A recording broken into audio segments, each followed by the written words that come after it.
अस्सलामुअलैकुम व्यूअर्स। आज हम MTH 302 business mathematics and statistic का क्विज नंबर 3 सॉल्व करेंगे, जिसमें लेक्चर 17 से लेकर लेक्चर 20 तक के MCQs शामिल हैं। MCQ number 1, what does the contribution margin rate represent? देखिए, कंट्रीब्यूशन मार्जिन वो होता है जो आपने कमा लिया, यानी कि आपकी जो सेल्स हैं उसमें से आप वेरिएबल कॉस्ट माइनस कर दें। लेकिन यहाँ पर वेरिएबल कॉस्ट वाला ऑप्शन नहीं है, तो जो मोस्ट सूटेबल आंसर है वो है कि आप सेल में से फिक्स्ड कॉस्ट जो है डिडक्ट कर लें, और जो आपकी सेल है उसका परसेंटेज क्या होता है, contribution margin rate. A toy store sells dolls and action figures. If the price of an action figure is rupees 30 and the cost of 3 dolls and 3 action figure is 90, what is the price of 3 dolls?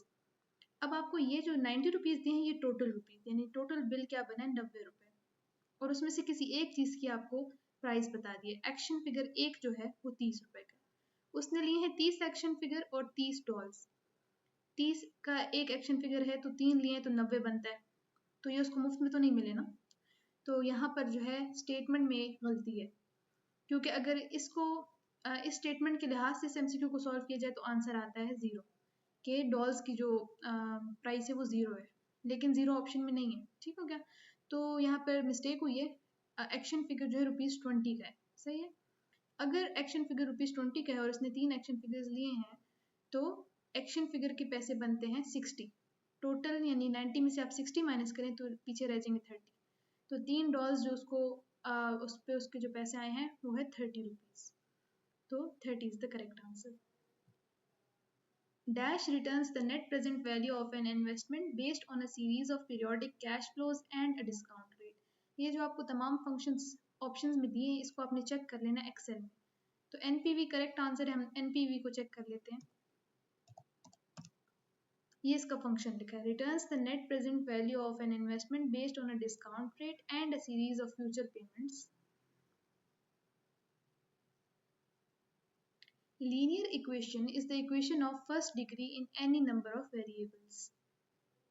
Which of the following depreciation functions required parameters cost, salvage and life in common? अब ये सारे जो options है आप इसको Excel में check करेंगे तो आपको पता चलेगा कि सारे फंक्शंस जो है इनको रिक्वायर होते हैं ये कॉस्ट, सैलवेज और लाइफ इन कॉमन, ये तीनों में चाहिए होती है। पैरामीटर टाइप जो है एक्सेल सिंटैक्स में इस्तेमाल होता है, इसका मतलब होता है the time when payments are due. The formula for SYD is cost minus salvage into dash divided by life into life plus 1। इसको हम सीधा हैंडआउट से ही देख लेते हैं। ये SYD का फॉर्मूला है, cost minus salvage into life minus per plus 1। Life minus per plus 1 is the correct answer. The Excel function dash should be used to calculate the internal rate of return for non-periodic cash flows XIRR. Which of the following is not used to calculate depreciation in Excel XIRR?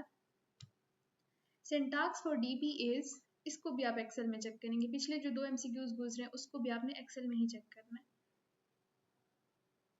The internal rate of return is the interest rate received for an investment consisting of payments, negative values, and the income, positive values that occur at regular periods.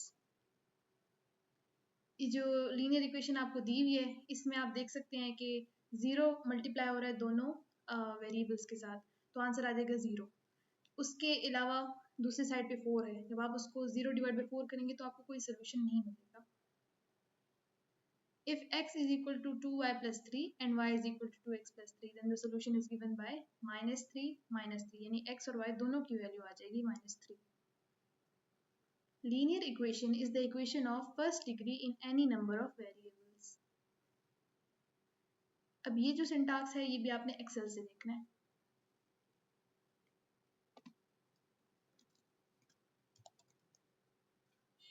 आप function को double tap करें तो इसका syntax खुल जाएगा। शुरू में क्या आ रहा है, cost.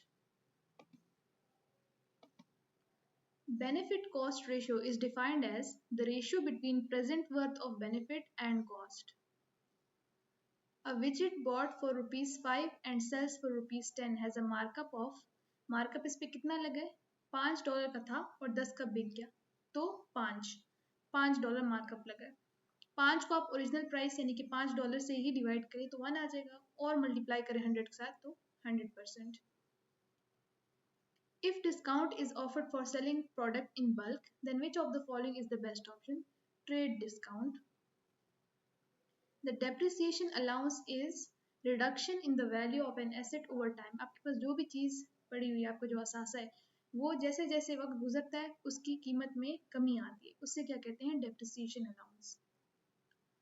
The ratio between present worth of benefits and costs is called benefit cost ratio.